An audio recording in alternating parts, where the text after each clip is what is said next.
大家好，我是秋平，我还在河南，在封建社会，河南这边属于中原大地这一块呢，发生了无数的故事，特别是中国几千年历史当中，很多封建王朝呢，就是在这边发生了更替。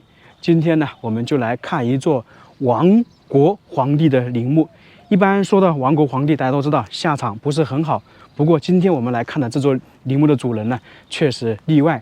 尽管说他是末代皇帝、亡国皇帝，但是他的下场却是得到善终，享受的待遇也还是不错的。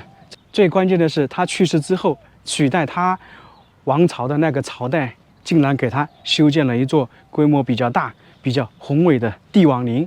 那么这个主人呢，就是我们非常熟悉的《三国演义》当中的汉献帝刘协。这个是汉献帝的封土，看起来挺大的。汉献帝这个人可以说既幸运又悲惨。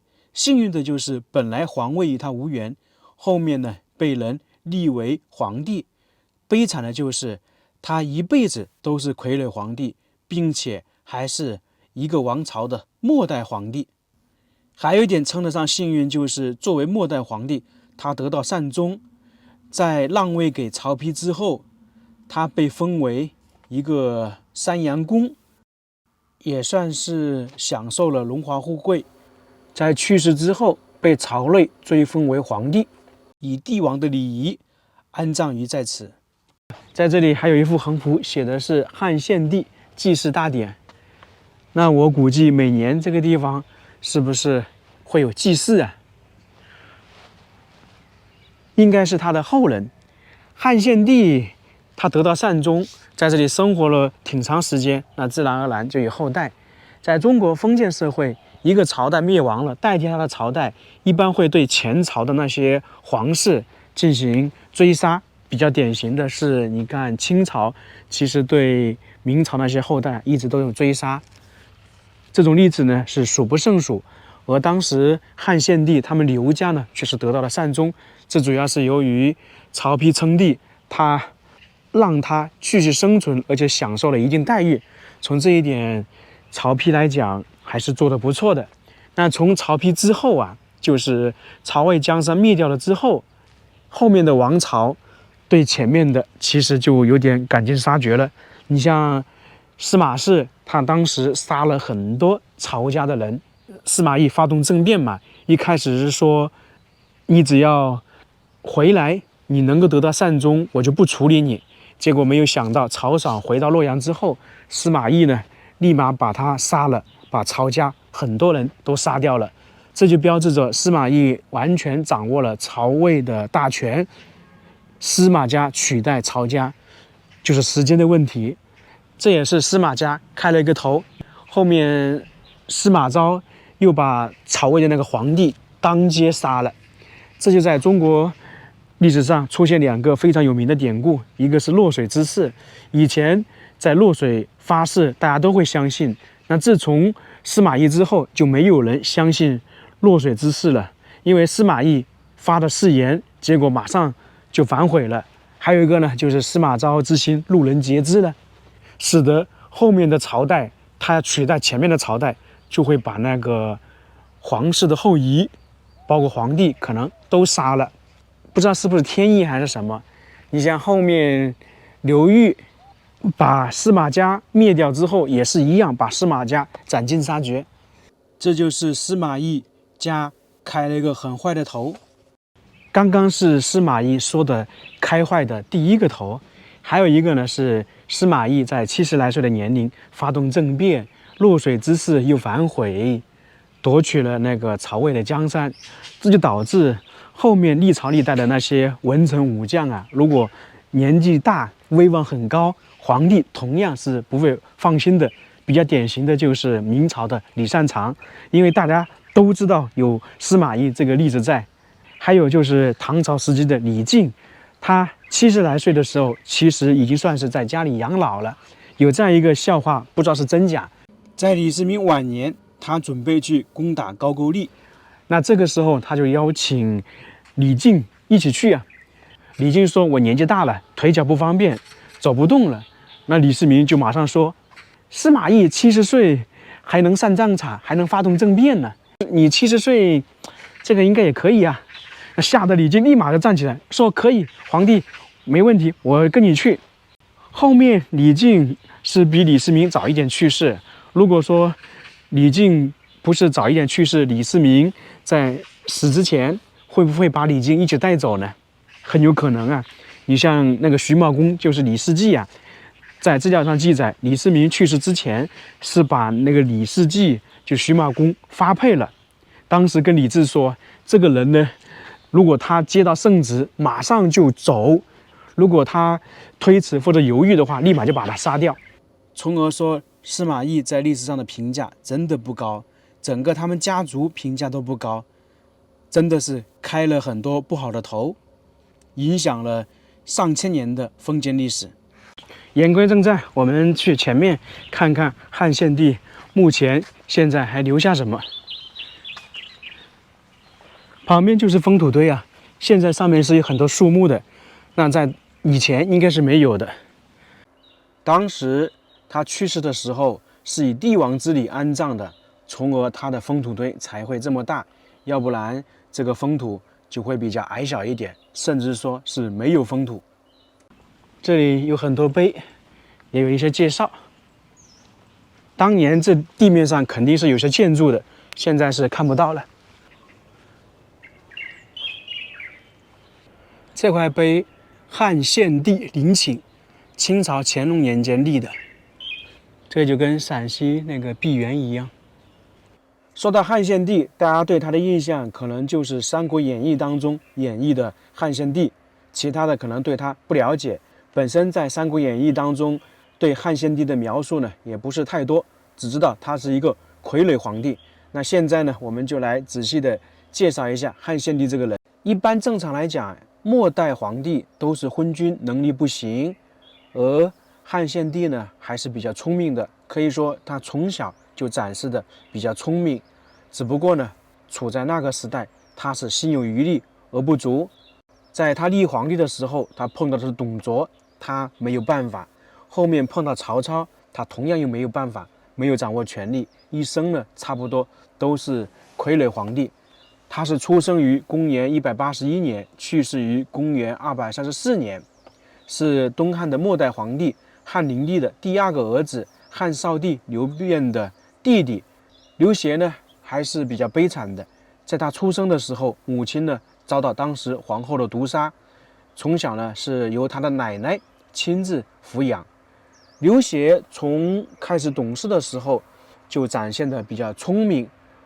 当时他的父亲汉灵帝还想把他立为太子，不过呢，当时汉灵帝啊，他也有点无可奈何，因为当时的大将军和皇后都是属于一起的嘛，算是外戚，而朝廷上面呢，刘宏又得不到太大的支持，主要是由于东汉末年，皇帝呢一直是跟门阀士族在争夺权力，争夺朝政的主导权。我们都知道，东汉从中后期经常有宦官专权，皇帝登基很小，那么就是外戚母亲跟那个舅舅掌权，那么皇帝大了就要把权力夺回来，他只能依靠谁？依靠宦官。这样的话，宦官外戚在东汉的时候就反复。那个时候呢，门阀士族又实力比较强大，皇帝的权力就比较少。汉灵帝呢，那个时候他为了夺权的话，就利用宦官去打前阵，和当时的门阀士族争权。他就弄出了一个党锢之祸，就是说禁止士人和学生入仕，就不让你当官，因为在那个时候没有科举制嘛，只有推荐的或者是门阀士族培养的。那这个时候门阀士族的意见就非常大，因为等于断了他们前进的道路嘛。另外，到了东汉末年，土地兼并严重，朝廷腐败，因为一直是在争权夺利。在历史上，汉灵帝被评价是一位毫无作为的君主，贪图享乐、卖官，搞得朝廷乌烟瘴气。其实这只是说对了一半，汉灵帝呢有问题，因为他是想把权力拿回来，但是没有办法。到了东汉末年，不是出现了一个起义嘛？反正我查了一下资料，就是说啊，起义后面的推手应该是有那些门阀士族在里面的。假如说全国爆发了起义，那汉灵帝必须得派人去处理，那最后呢，还是得靠这些门阀士族的人去评判。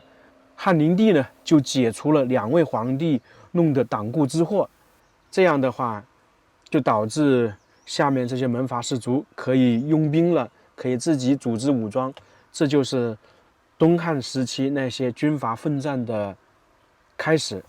这是历史上非常有名的黄巾起义嘛，《三国演义》我们看到的大概就是从这个时候开始。三国时期的各路英雄好汉也登上历史舞台。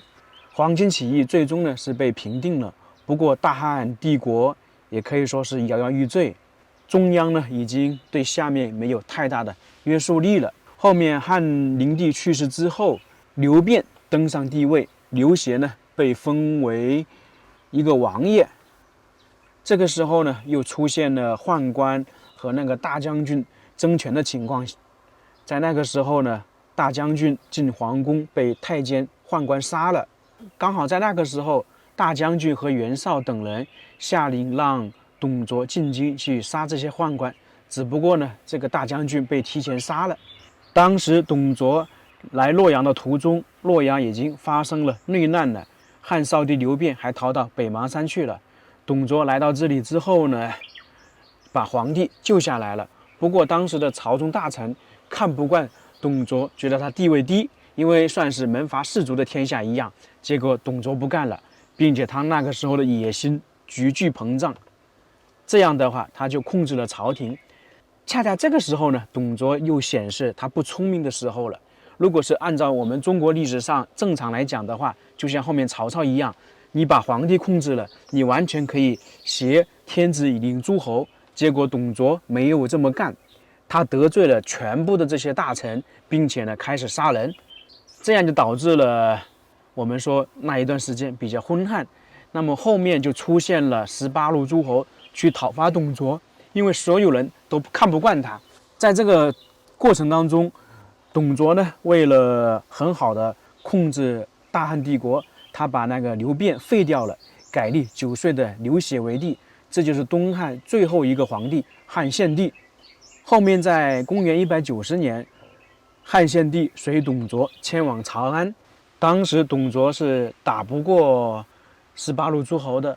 后面的事情相信大家看过《三国演义》都知道了，董卓内部发生变动，吕布呢把董卓杀了，后面又出现各种各样的情况，最终呢在公元196年，曹操呢接到了汉献帝，被曹操控制，这就变成了历史上非常有名的挟天子以令诸侯。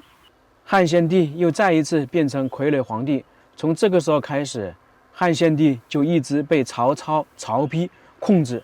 中间他有没有反抗过呢？有啊，你像当时刘备带出了一个衣带诏，就是说要讨伐奸臣曹操，应该就是汉献帝给他写了一个东西，这就为后来刘备呢有了合法性。不过呢，所有的手段都不行，因为汉献帝毕竟没有经历过从小的培养，或者是说掌握过权力，肯定是斗不过曹操的。他也想恢复啊，但是没办法，有心无力，既没有人，自己的才能也比不过曹操，那也没办法。到了公元220年，曹操去世，曹丕呢继承了曹操的位置。这个时候啊，曹丕呢他看到这种情况，他不想做一个魏王了，他想当皇帝。在同年的时候，曹丕呢就逼迫汉献帝让位给他。那个时候汉献帝也没有办法呀，他如果不禅让，那么他可能就活不下去。就算他死了，这个江山还是会被曹魏拿去了。曹丕接受禅让，成为皇帝之后，他没有对汉献帝刘协赶尽杀绝，而是封他为山阳公，10亿1万户，位在诸侯王之上。大概意思是说，他的地位还很高，就是你不用来见我，你只需要在这个封地好好的过日子就行了。当时曹丕还说了一句客气话：天下的好东西，我当与山阳公一起享受。这样的话，刘协呢就开始了在封地的生活。据说就是今天我们来的这一块附近呢，刘协做皇帝可能不是很好，不称职。他还有一个其他的过人之处，就是当医生，在附近给人治病。汉献帝几个儿子呢，也是跟他一起在封地这一块生活。这也就是说，他们家族呢一直有人传承下来。到了公元234年，汉献帝刘协去世，当时的皇帝已经是曹睿，以天子礼仪安葬汉献帝，就是我们今天来的这个地方，并且呢，把汉献帝的嫡孙封为山阳公，相当于他们家族也有传承。那这个就是汉献帝一生简单的故事。在中国历史上，悲惨的皇帝、傀儡的皇帝比较多，我感觉这个汉献帝应该是最悲惨的。第一就是说，他当傀儡皇帝时间太长了，31年，并且呢还是末代皇帝。从他开始当皇帝就是傀儡。你像清朝的光绪皇帝，尽管是傀儡皇帝，但是他不是末代皇帝，并且呢他中间也稍微掌权了一段时间。比较幸运的就是作为末代皇帝，他能够得到善终，并且呢他家族还能够传承下来，这算是不幸中的万幸了，可以说是历史上最幸运的退位皇帝。还有一点挺有意思的就是汉献帝刘协的后人率领了大概2000人东渡日本，在那边繁衍生息，这个是不是挺有意思的？据说呢他们在日本发展了成了90多个家族，日本首相呢都是他的后代，时不时在日本的后代还会来这边祭拜一下汉献帝。这样说的话，汉献帝相当于是日本人的祖先了。他去世之后就埋葬在这里，到现在已经1788年了。这座墓剩下的东西不多，主要就是封土堆、墓碑。在这一块还有一座庙，我听说现在有2位老人在这里看护。在这里碰到一位奶奶。这是一座庙还是什么？这是汉献帝的庙。哦，你帮他守庙是吧？您在这里多少年了30多年了。一直在这里守着。厉害呀，一般人做不到在一个地方守30年呢。确实挺佩服这位阿姨了，她差不多70岁，在30年前就来到这个地方守护这一座陵墓，也可以说是守陵人了，极少数能做到的。当时祭祀的时候很热闹吧？很多人吧？对呀，可热闹。很多人是吧？这一座庙的历史应该也挺悠久的。来里面看，在这边看到2尊塑像，那右边这个肯定是汉献帝了，左边应该是曹皇后，是曹操的女儿。当时曹操为了好控制汉献帝，就把女儿嫁给他了。后面来到这一块居住的话，就变成山阳公夫人了。到了这里，汉献帝的墓以及他的一些过往，我们就差不多介绍完了。大部分人都认为他是历史上结局最好的亡国之君，至今呢依然被人们缅怀。作为亡国之君的话，他也非常被大家熟悉，因为《三国演义》嘛，确实影响了很多人。那这个视频我们就到这里了，非常感谢大家，我们下个视频再见。